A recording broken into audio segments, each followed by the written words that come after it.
One of the biggest hurdles to learning to play theoretically sound poker is developing the ability to think in ranges. To illustrate, let's assume you're in a cash game in the cutoff, holding ace-queen in a single raised pot on a queen-queen-5 rainbow board. What do? The beginner would likely just auto-bet based on the strength of their hand. However, from a theory perspective, if you gave any answer to this question, you would be wrong. This is because the optimal strategy is heavily dependent on, among other things, how the ranges match up. If villain was in the big blind, then you would bet 100% of the time. But if villain was on the button, you would check nearly 100% of the time. The reason for this discrepancy, despite the fact that the cutoff's hand and range is exactly the same in both scenarios, is because from a theory perspective, we always want to take the actions that maximize EV, which is determined by the probability of outcomes given the likely hands for both players, or in other words, the player's ranges. However, for many, thinking in ranges can be difficult. You have a limited time to act, and in most situations, the possible combos can number in the hundreds. One common way to deal with this issue is to truncate your analysis by focusing on certain regions of the ranges that you think are the most prevalent, since these are the hands that will impact the EV equation most significantly. But there are a couple of potential pitfalls with this type of targeted analysis.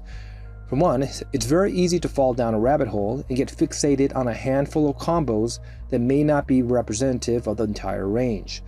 This is especially true on the river, where range construction requires an understanding of what the pre-flop ranges look like, and how those ranges were subsequently altered on each street by player actions and the board cards. Keeping the universe of likely combos in your mind, street over street, can be overwhelming. Secondly, even if you're able to accurately construct most of the player's ranges, it can be difficult to then take the next step and estimate how to maximize EV with so many different combos floating in your head. So today we're going to be discussing a concept that addresses both of these concerns: range morphologies. Now, range morphologies aren't new. They've been discussed at length going years back. However, typically, range morphologies have been analyzed in the context of very simplified toy games, which have limited applicability to the full game of poker. So we at GTOx have developed more realistic paradigms of range morphologies for practical use, and designed a new interface to help users build their understanding of this important concept. This new interface is part of the launch of GTOx 3.0, where we will also be introducing a new quick-solving algorithm which allows users to calculate hundreds of hands in the cloud at a fraction of the previous cost. Check out the description if you want to learn more. To illustrate the power of range morphologies, we're going to analyze a few hands that I played during the course of testing. So let's start by taking a look at one of the most common scenarios in poker, where the button raised and I called in the big blind with Queen-9 of diamonds. The flop came King-King-3, I checked, and the button bet third pot.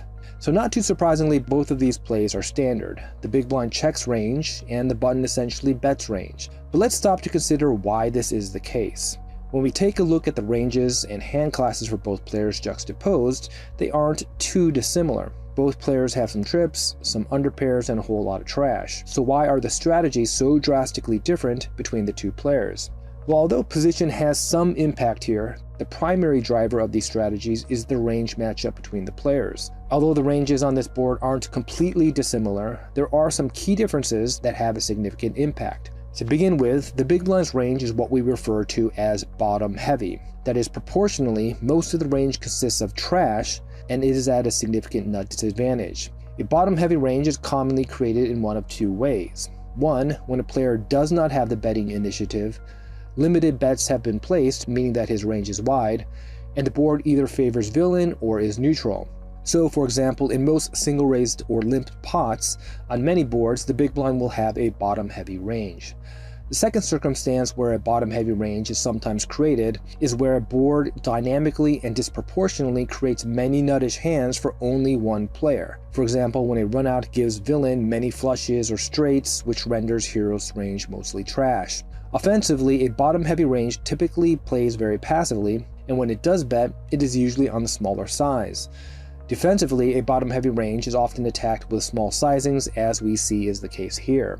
On the flip side, the button's range is what we refer to as more balanced relative to the opponent's range, with some weak, some medium, and some strong hands. Although the button's range is also wide, as the pre-flop aggressor, it has a not insignificant advantage at the top of the range, with overpairs and a greater percentage of trips. And this is a key difference. A bottom-heavy range is mostly capped, whereas a balanced range will either have the nut advantage or at least have a significant proportion of nuttish hands himself. Additionally, the button also has a greater percentage of stronger underpairs and less trash, hence making it more balanced, relatively speaking. A balanced range will most often be created when a player has the betting initiative and the board either is favorable or neutral to that player. A player without the initiative can also achieve a balanced range, typically when the board becomes very favorable to him.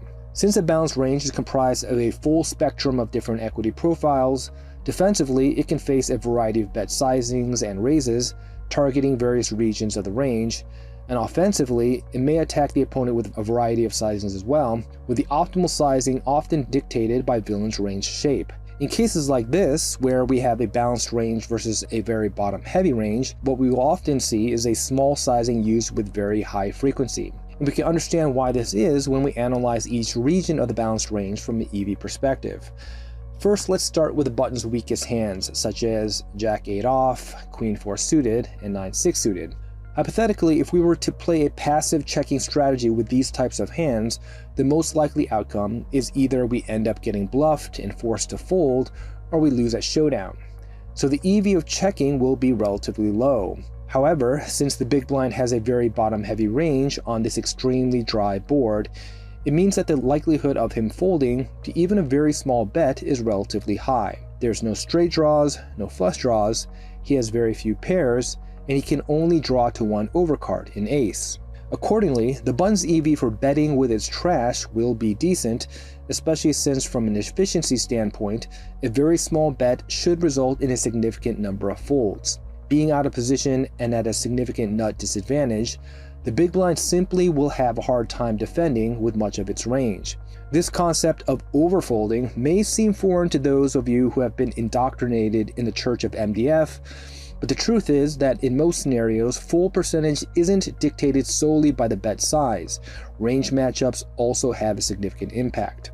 So since the EV for checking is low and the EV for betting is decent, this means that basically all of the button's trash will have an incentive to bet small in this spot to take the pot down now. Remember, one half of the EV equation is probability, and the probability of getting folds versus this bottom-heavy range is high. Now let's think about the button's middling hands, such as underpairs and 3x. These hands are ahead of most of the big blind's range, but they are very vulnerable to bad turns and rivers. At the same time, they don't really want to grow a large pot, because if the big blind continues versus a large bet, the button's middling hands will end up being behind most of the big blind's calling range. So when this class of hands can protect its equity by easily folding out a significant portion of the opponent's range with a small, efficient bet, the EV for doing so will be relatively high. And finally, what about the button's strongest hands, such as aces and king X?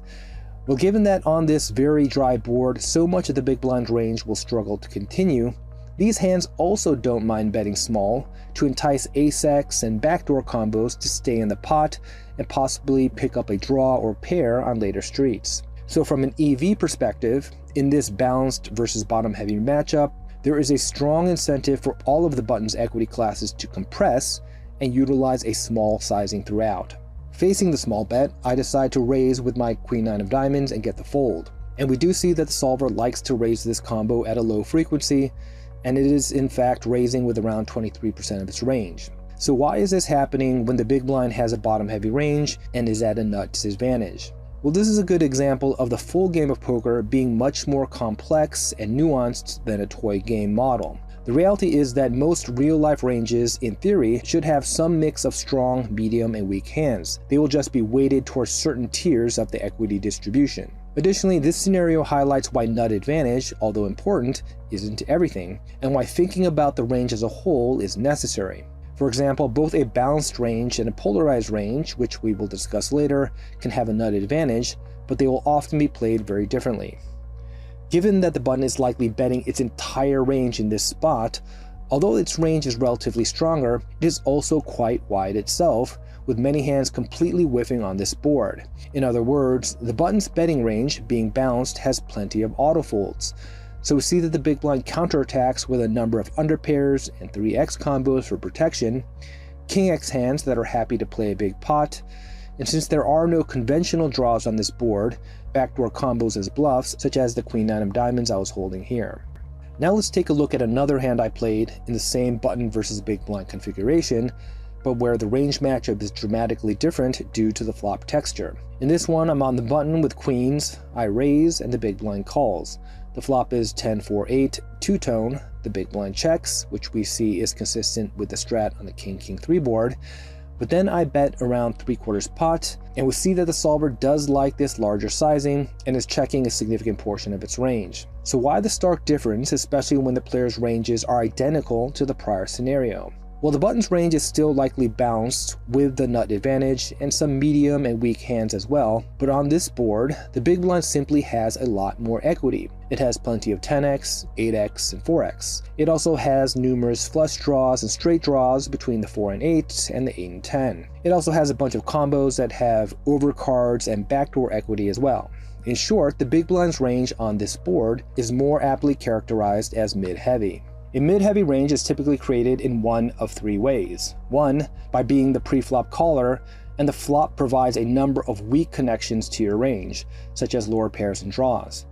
Two, by taking a passive check calling line versus multiple bets. Or three, by having an ample proportion of nutted hands, but choosing not to bet, particularly when in position.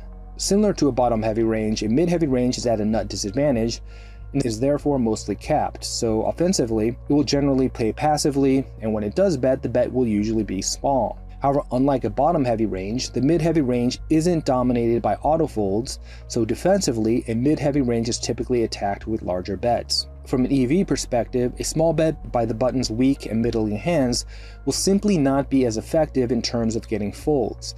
And the button's strong hands now have a plethora of decent equity combos in villain's range that it can extract value from with bigger bets. So here we see that the small bet is used at a much lower frequency, and instead the solver predominantly uses the 75% or even 120% sizings, and the range is doing a good amount of checking. This represents a more polarized betting scheme, which typically will be the betting scheme that is used most often against mid-heavy ranges.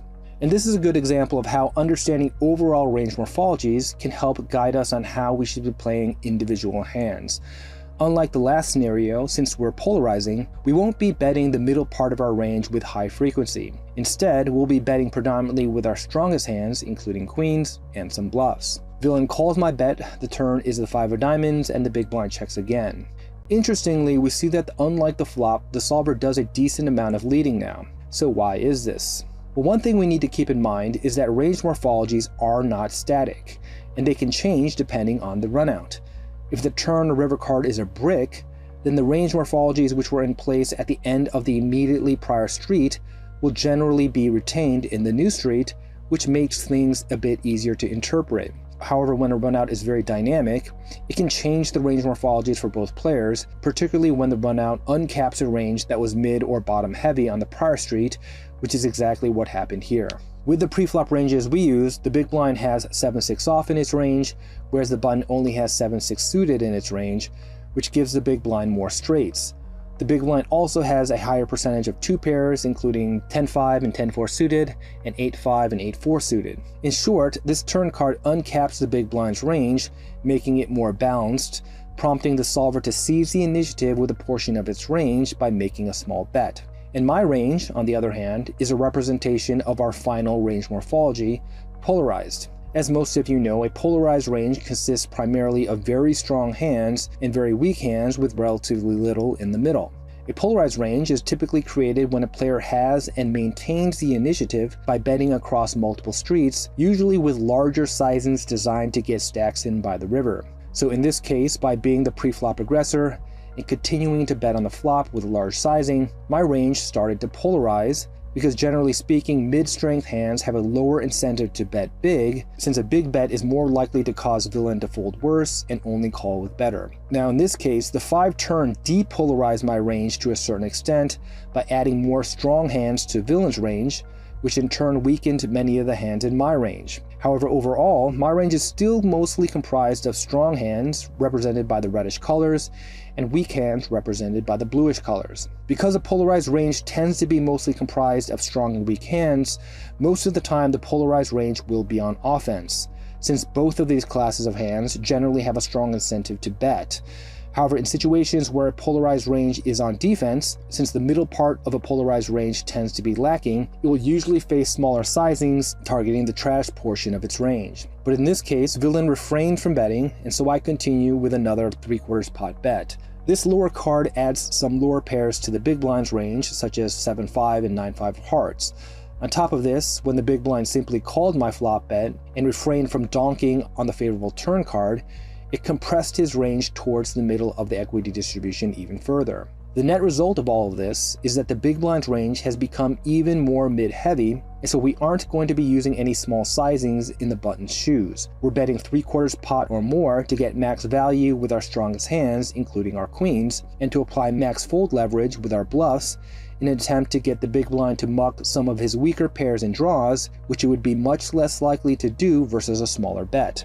But the big blind calls, the river is the 7 of spades, and then villain donks out 130% of the pot, and I fold. So according to the solver, this donk by the big blind is simply not a thing. It appears this was a case of someone playing based on the strength of his hand and not his range, which, as we said at the top, is contrary to how theoretically sound strategies are constructed. As we've established, the big blind's range was very mid-heavy on the prior street, and by calling the turn bet instead of raising, we can remove even more of his strongest and weakest hands. Now this 7 river does change the equities of both players to some degree, since it brings in 4 to a straight, which gives the big blind some nuttish hands and diminishes the strength of many of my hands, such as my pocket queens. However, overall the big blind's range by and large is still mid-heavy, and having placed 3 bets in a row, my range in contrast is still mostly polarized. And from a range morphology standpoint, when a mid-heavy range is matched up with a polarized range, the mid-heavy range, particularly when out of position, will rarely do any betting, as it will typically go into pure bluff catcher mode, allowing the polarized range to take the initiative. Remember, a polarized range tends to be very offensive, so even if the big blind had a straight here or some other strong hand, checking to allow the polarized button to bet, and then check raising would likely be the most profitable move. In this case, as mentioned, the 7 isn't a total brick because it does bring in a few straights and 2 pairs for the big blind, which depolarizes the button's range to a certain extent, but not quite enough for the big blind to donk out with an overbet, particularly since the big blind should have donked or raised some of his 6x on the turn.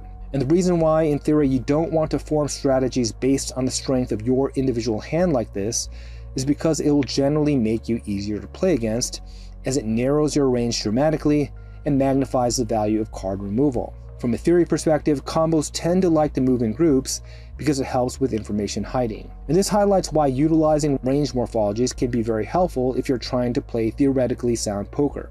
As mentioned, it is very hard to retain in your mind all the likely combos in both players' ranges from street to street. It is much easier to keep mental tabs on the overall range shapes from prior streets, and then in the current street, reconstruct specific combos based on those morphologies to determine your strategy. By going through the exercise of mentally categorizing each player's range, it forces us to focus not just on specific regions or combos where it can be very easy to lose the forest for the trees, but rather on how the range as a whole is constructed, big picture.